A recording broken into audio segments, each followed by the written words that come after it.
Aucune des deux motions déposées n'ayant été adoptée, la deuxième partie du projet de loi de financement de la Sécurité sociale pour 2024 est considérée comme adoptée.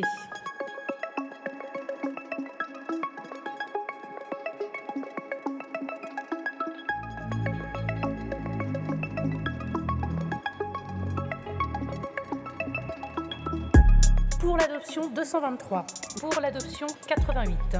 La majorité requise n'étant pas atteinte, la motion de censure n'est pas adoptée.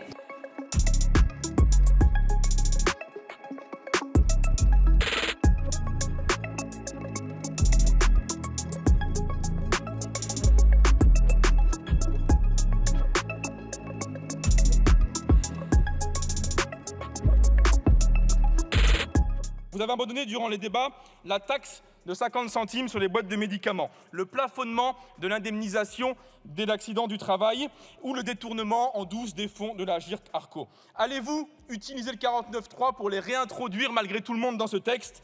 Vous ne répondez pas depuis une semaine. C'est donc une question d'honnêteté ou d'hypocrisie. Les hypocrites doivent partir, c'est vous. Qu'il est loin le temps, Madame la Première ministre, où vous nous parliez de co-construction, de recherche de compromis.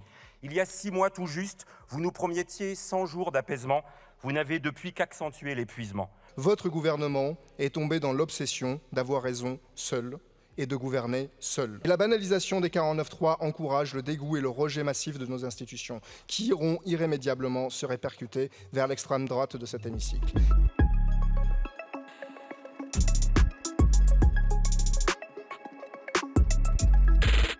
À travers ces motions de censure qui suivent les palanquets de motions de rejet et d'amendements de suppression, vous n'avez aucune ambition d'améliorer le sort des Français dès aujourd'hui.